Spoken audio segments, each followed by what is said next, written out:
L'essentiel de l'actualité avec Lionel Durel. Bonjour à tous, nous sommes le jeudi 21 mars 2019. Tout de suite, les infos de 13h avec la rédaction de 24matin.fr. Le ministre de l'Intérieur, Christophe Castaner, a rappelé aujourd'hui au nouveau préfet de police de Paris, Didier Lallement, sa première mission, maintenir l'ordre public, et ce dès samedi, lors de l'acte 19 des Gilets jaunes, l'exhortant à faire preuve d'une impunité zéro après les violences de samedi dernier sur les Champs-Élysées. Je vous demande de faire en sorte que la doctrine du maintien de l'ordre, telle que nous l'avons redéfinie entre le 1er et le 8 décembre, lors des actes 3 et 4 des Gilets jaunes, soit effectivement et résolument mise en œuvre, sans hésitation ni demi-mesure, a développé le locataire de la place Beauvau. Alexandre Benalla a écopé de nouvelles mises en examen concernant d'autres faits de violence en marge du défilé parisien du 1er mai et pour l'épisode du selfie le montrant avec une arme, a indiqué une source judiciaire. D'autre part, le Sénat décidera ce jour s'il saisit la justice non seulement du cas de l'ancien collaborateur de l'Élysée, mais aussi de ceux de 3 hauts responsables de la présidence mis en cause dans le rapport accablant de sa commission d'enquête. L'ex-ministre de l'Environnement Ségolène Royal a rejeté aujourd'hui sur RTL une nouvelle version de la taxe carbone, telle que proposée par le Conseil d'analyse économique qui prévoit notamment une redistribution intégrale pour les plus modestes. C'est une très mauvaise idée. Je pense que l'écologie ne doit pas être synonyme d'impôts supplémentaires, sinon les citoyens vont se détourner de l'écologie, a expliqué au micro Ségolène Royal.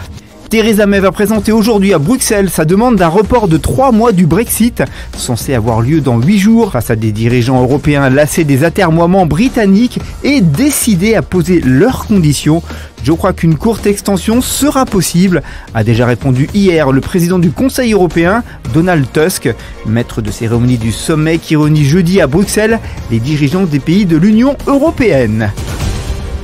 En bref, et dans le reste de l'actualité, l'âge légal de départ à la retraite reste fixé à 62 ans dans le cadre du système universel voulu par Emmanuel Macron, a déclaré jeudi le haut-commissaire chargé de cette réforme, Jean-Paul Delevoye.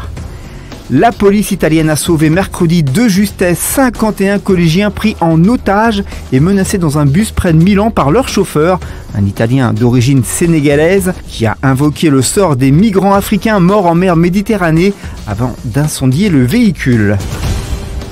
En sport, Gareth Bale a beau avoir été titularisé samedi par Zinedine Zidane pour son grand retour sur le banc madrilène, l'avenir de l'attaquant buteur face au Celta Vigo semble devoir s'écrire loin du Real Madrid et plutôt du côté du Bayern Munich qui prévoit pour la saison prochaine un recrutement record. La réaction d'humeur à son entrée en jeu tardive ce week-end en Italie avec l'île bleue de Brunel pourrait valoir à Camille Lopez d'être une nouvelle fois écarté à la veille d'une Coupe du Monde de rugby. Aurélien Rougerie, son ancien partenaire à Clermont, a réagi « Quand tu joues 4 secondes, comment ne pas te sentir mal? Ça ne rime à rien. Je comprends qu'il ne soit pas content, ce n'est pas sympa. 5 minutes d'accord, mais 4 secondes, passez-moi l'expression, mais ça fait chier. » L'actualité du divertissement hier soir sur France 2, Michel Simès présentait le magazine Ça ne sortira pas d'ici en seconde partie de soirée à 22h45. Face à l'animateur, Josiane Balasco a révélé une de ses incroyables addictions. Je joue aux jeux vidéo, en ce moment je suis sur un jeu où je gère un royaume, le jeu King of Tower, c'est du boulot et des responsabilités.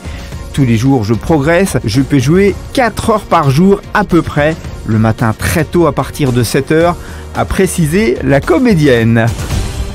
On conclut ce journal avec votre météo de vendredi matin. Très belle journée en perspective. Le soleil s'impose quasiment partout avec simplement quelques bancs de brume ou nuages bas entre le Cotentin et les Flandres. Encore quelques faibles gelées blanches dans nos campagnes. L'après-midi, beau temps printanier sur l'ensemble du pays. Le soleil brille généreusement et les températures atteignent un niveau de fin de mois d'avril. Vendredi matin, il fera côté température de 1 degré à Bourges à 12 pour Marseille, 7 à Paris, Lille et Bordeaux, 4 à Strasbourg, 9 à Brest et 10 à Nice. Merci d'avoir suivi ce Flash Info. Belle journée à tous, à vendredi 13h pour un tout nouveau journal.